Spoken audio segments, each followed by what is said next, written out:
God bless. This is NFL Moneyball. We're in week 3 of the 2014 NFL season. For more information on this program, you can go to NFL-ESP.com. I'm going to keep this program, I promise, to only a half an hour, and want to start by again telling you can find more information on the website, or just go to my personal website, markanthonydebello.com, and just click on the Sports tab. Again, we're going to look at the games first from an NFL ESP, or Extended Strategic Principles viewpoint. That involves spirit, strategy, motivation, and some X's and O's.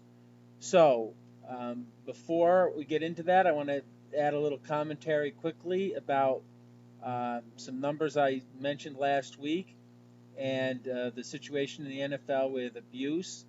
In particular, let's say Adrian Peterson. First of all, there are many kinds of abuse. I've been a victim oftentimes of emotional and verbal abuse. It's tragic. It's can be just as painful as physical abuse. No different than domestic or child. Certainly, I'm not a child, but it can certainly stunt one's growth if it has happened to you when you were a child. But I will just say this: I often take the perspective of going against the public opinion. The same with plays. I do the same with public opinion regarding social issues. Most people have an anti-Christian or unbiblical perspective, and the populace, or the Democratic majority, usually is evil-minded and not following the correct way. The same with predictions and prognostications. So I will only say that there are biblical answers to discipline and physical discipline, and sparing the rod and spoiling the child. Certainly you don't ever want to injure or hurt or cause pain beyond enough that teaches a disciplined lesson. But I will tell you, if a child is going to put his hand on a hot stove, if you have to slap his wrist to keep him from doing that, then that's what's done for the child's own good. Better that than to burn his hand on the stove. But again, it's just enough physical pain to keep you from experiencing a discipline teaching lesson of experiencing more physical pain, but certainly not enough to wound somebody. So there's a fine line. I don't know the whole situation. I know Adrian Peterson professes to be a Christian, so God bless him for that. But again, no Christian is perfect, and they can be abusers. So having said that, that's enough of that commentary. I can certainly say more, but again, I wanted to make that point. Now, I did throw out some numerical numbers last week when I mentioned 91%. That's not to say that I pick 91% every week. What that means is, with most things in life, a project or a perception on something, I'm 91% accurate. I give about 8% open. Actually, it's 90% accurate, and 9% to somebody else who can make me 90%, 99% perfect, and then give me the 1% of God, and that makes perfection, or 100%. But certainly God's 1% is infinite and eternally greater, smarter, and wiser than my partner on the project's 90 plus 9% or 99%. As far as picks and prognostications, when that gets to the second half of this program or this audio recording, I typically am blessed to be able to pick anywhere between 67 to 70 or 80, even as high as 90%, usually never less than 67%. So having said that, I've had a rough couple of weeks, to be honest with you, although the record indicates for some people that get an email or a newsletter, 9-4 in the first week, and in week 2, let me just double check. I believe 7-2. But let me double check on that. Um, but again, the point is to just try to be better than that. That's actually below my average for the first 2 weeks. It's usually underdog heavy. I like to, you know, uh, have insights on the underdogs. That's really what NFL ESP is really designed for. I'm sorry, 8-2 in week 2. So 17-6 thus far in the season. As far as the power spread goes, which is what we always call it, it's the power spread. And I'll run down the week 3 schedule at the second half of this program and give you some insights on all the teams. But again, what NFL ESP is designed to do is to take that number, the power spread, and because it's a statistic and it is not an opinion, and it's the most underrated and undervalued and underused statistic when it comes to head coaching. Um, so if you can have a good idea of where you are strength-wise in the power spread to start a game, for instance, if you're a 7-point power spread underdog, you're probably going to get outgained 100 yards in that game, and going in you only have a 25% chance of winning versus your opponent who has a 75% chance. So what you want to do is manufacture points or adjust your basic strategy accordingly to try to increase your probability and to overcome that power spread differential. There's many offensive, especially aspects and ways to go about doing that. So the game I wanted to concentrate on last week, was blessed to speak to Coach about it, was the Niners and Bears game. I cannot reveal to you what Coach's responses to me were, but he did get an email from us with regards to certain basic strategy decisions as a power spread underdog going into that game, about 7 points.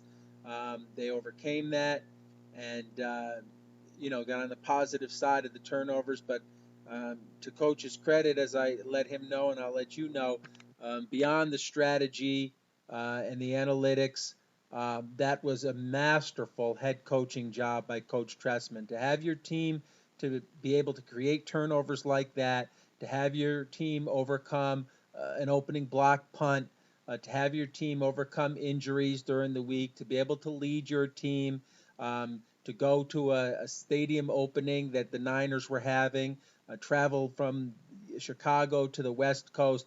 I mean, a lot of intangibles, a lot of spiritual things involved in that, but that was a masterful head coaching job with things you won't see necessarily numerically, but spiritually, what it really takes to be a servant leader and a God-ordained head coach like Coach Trestman is. And I love him and appreciate his replies and allowing us to send an NFL ESP report that game, which we prayerfully hope helped. As we know, it would have definitely helped in the Buffalo game, and that would have been for more of a strategic sense. So God bless Coach and the Bears on that victory. And before now I get to the games coming up this week, again approaching them from an NFL ESP perspective, speaking about the Bears, they play the Jets this week. One of our top plays last week was the Jets. They were opened up 10-point and then went down to 7.5-point power spread underdogs against Green Bay. If anybody saw the game, the Jets really should have won that game straight up.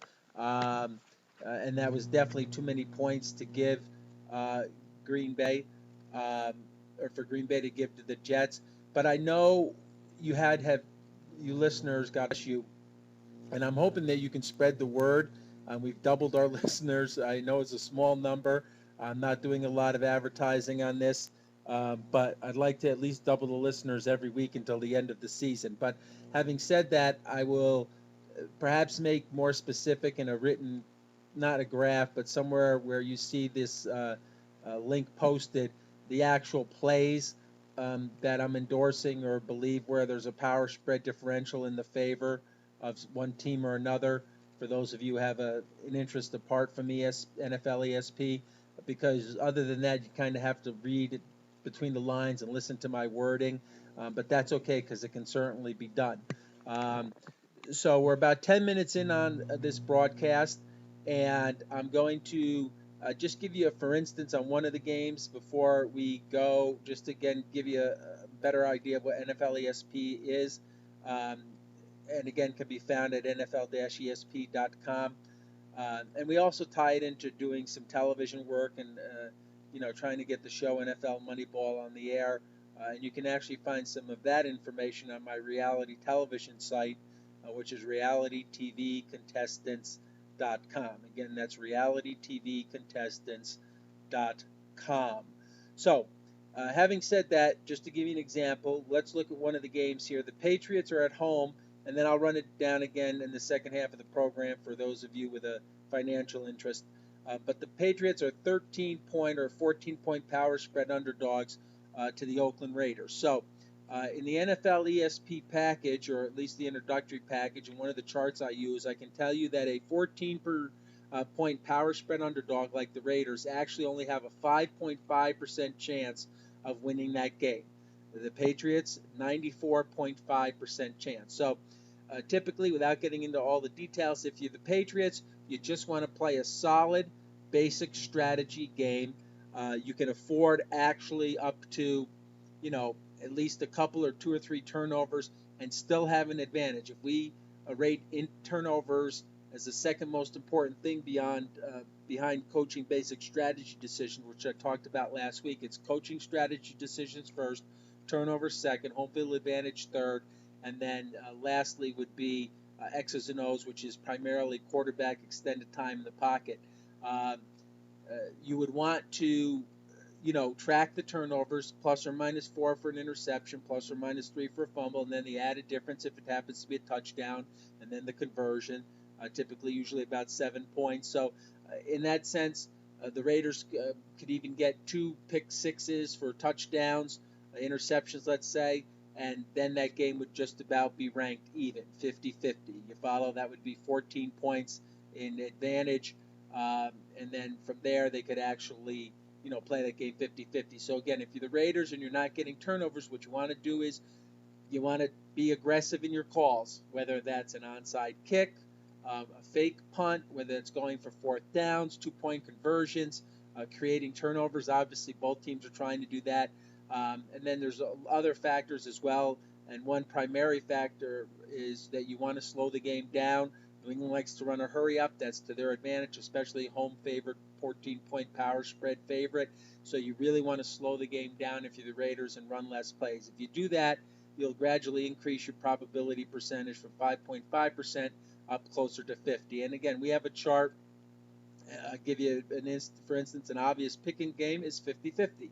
And a 7-point game is 75% for the favorite and 25% for the power spread underdog. So you want to keep those decisions in mind when you're making your basic strategy decisions as a head coach. And you can actually look at the box scores and see that the power spread that we list, not necessarily the one that's disseminated or distributed, because that's sent out with a bias in mind. And I'll tell you quickly how that works, and then in this next minute, and then we'll break down the games. There's a number derived from a strict mathematical formula that puts a power rating on every team. Let's say the best team in the NFL is 100, the least team is 86, let's say. So that's a 14-point differential. You add some points anywhere between 2.5 to 4.5. As I mentioned, most places do 3 points for home field advantage. And then that differential is the power spread.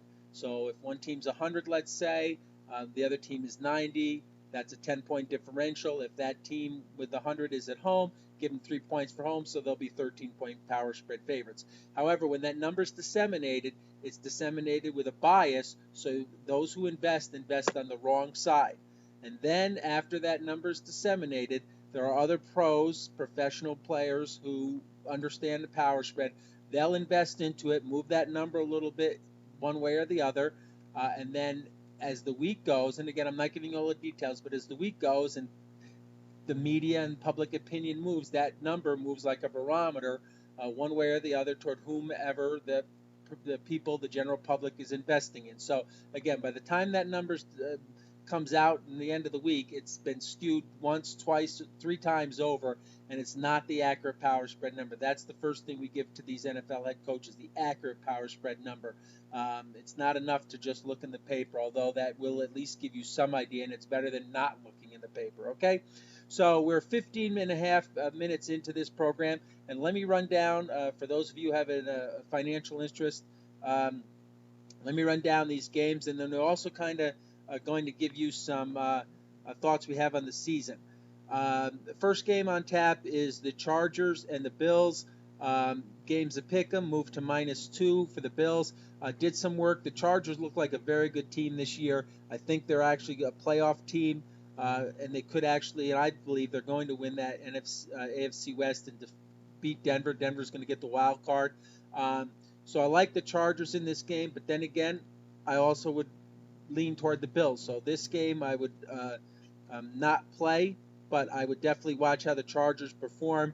And if they win this game, then again, my division prediction I think will be correct. But this is a close game either way. You can darn well bet that the house, if you will, is probably rooting for Buffalo. So keep that in mind. The next game up is the Cowboys and the Rams. Again, I've been talking about the Rams all year with their quarterback situation. A lot of people are investing in the Cowboys. The Rams come out of the NFC West. I would put the Rams in one of the top 5 plays of the weekend.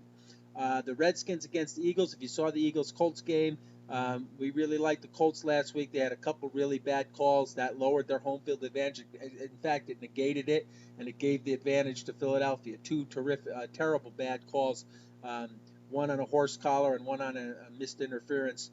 A penalty actually cost Indy that game. They were probably going to at least push with the 3-point power spread and maybe even win by 7, which is more what we projected. So the Eagles are now playing the Redskins. All 2 years ago, we said that Robert Griffin should probably be traded so Kirk Cousins could start and then max value for the Redskins. So actually, we believe Kirk Cousins is rated as a better quarterback than RG3.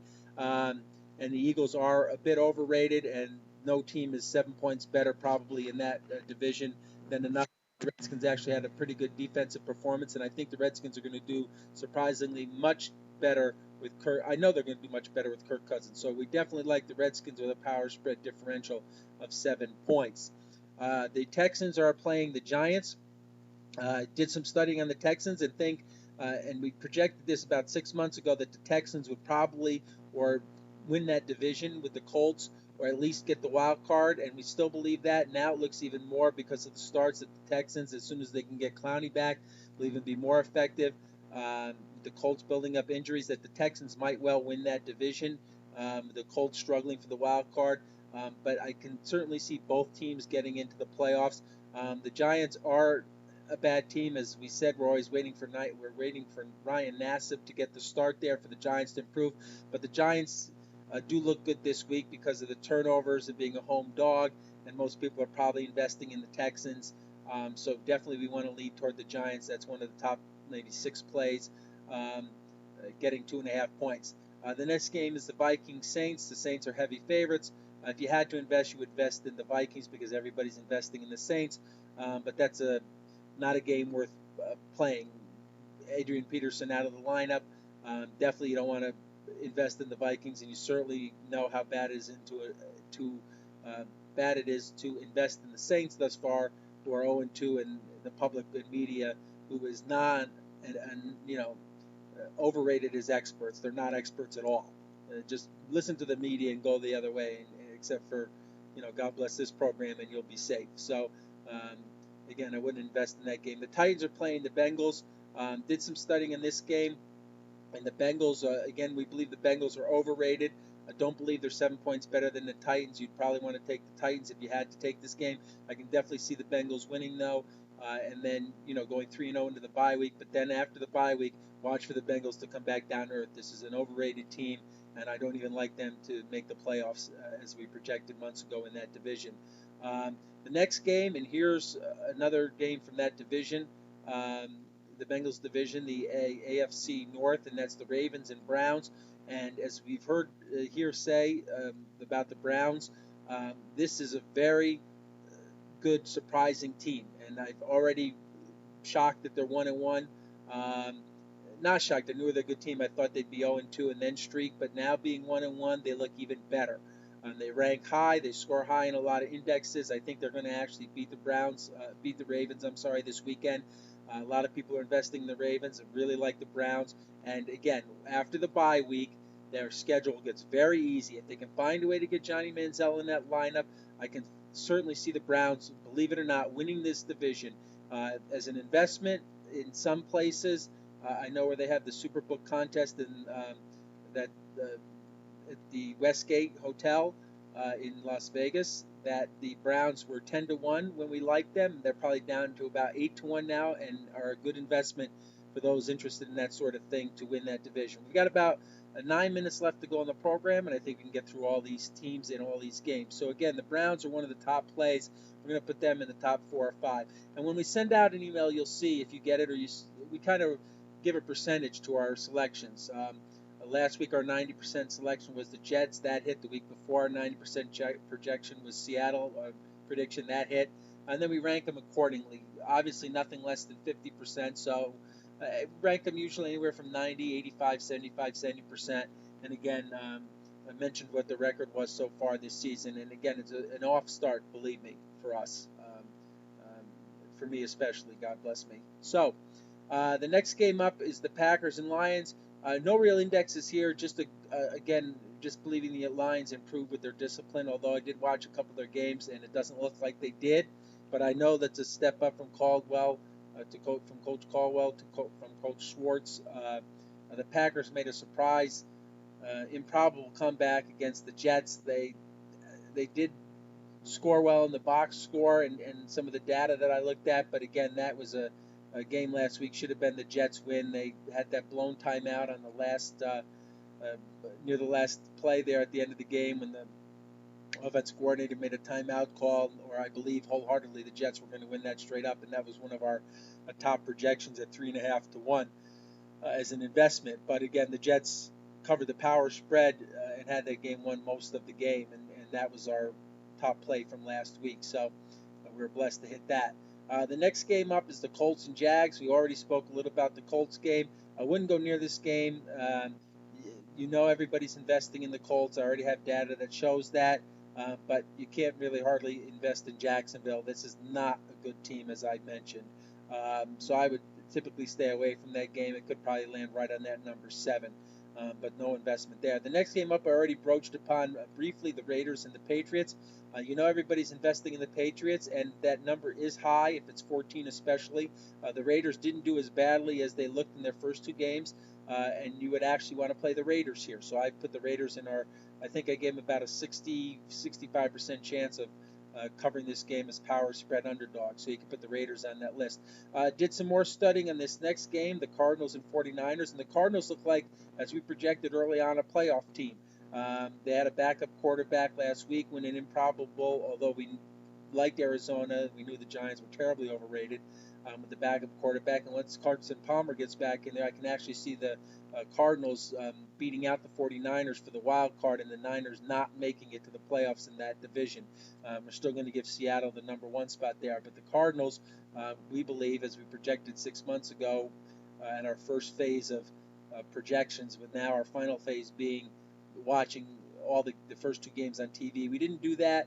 I just kind of went through the box scores a little bit more frugally and looked at them a little more closely, and we still project that the Cardinals are going to be in the playoffs, and I think they're going to cover this power spread game against the Niners. The next up is the Broncos and Seahawks. We loved the Seahawks last year. Actually, we projected before the season started that the Seahawks would beat the Broncos pretty handily in the Super Bowl. The only media person that I can recall or even heard even close to having that projection. But again, we did that weeks before the season started last year, and project that Seattle again gets there from the NFC, although they're going to have hard competition from somebody I'm going to mention here in a little bit. But Seattle, they are the only 4.5-point home favorite in the National Football League. So if they're a 4.5-point power spread favorite, that means these teams are ranked even on a neutral field, and that's not the case. Seattle is still better than Denver and should, cover this game with the power spread. They're going to need to make sure they get that positive home field advantage call, though, which is typically going to be a big pass interference call or something that calls back a touchdown against the opposition and whatnot. But you'll know it when you see it. With that crowd noise factor inducing the refs to make that biased call. 3 games left in about 4 minutes. Let's go to the Chiefs and Dolphins. Again, Chiefs overrated. If we had to invest in this game, we would invest in the Dolphins. But again, this game could go possibly either way. The Dolphins do look a little stronger and could run through the number and cover that game. The next game is the Sunday night game. We did some studying again on this one. People are investing in Carolina in this game. It looks a lot like the game Monday night where the Colts were 3-point favorites and lost because of a turnover or two. If Carolina, who's turnover free, I believe, this season, can keep the turnover battle close, they should win this game. Carolina is a good team. Be not mistaken. I mentioned that there's a team that could compete with Seattle this year, just as it did last year, and that's the Panthers. They're scoring well in virtually every category, and they look like a really good, solid team. One of our indexes is that they held both their opponents to 20 points or less so far. There's only a couple other teams that did that we like, but they've got a tough strength of schedule coming up. The Panthers, and if they can keep their one-loss record up where it should be, this is a very high power ranked team, and they're definitely not even if you give them just 3 points for home with the Steelers. Coach Rivera, I didn't usually think much of him before, but knowing he has, I believe, a spiritual background. Loved Mr. Richardson, the owner. God bless him. And Mr. Rivera is an old bear.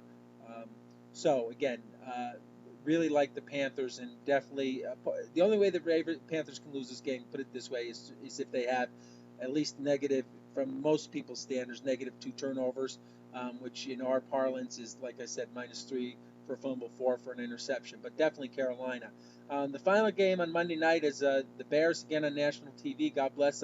Can't wait to see my brother, the coach. And again, the Jets did well for us last week. Could have done really well if they had, for people I know who invest, won that game straight up. My numbers are really in flux on this game.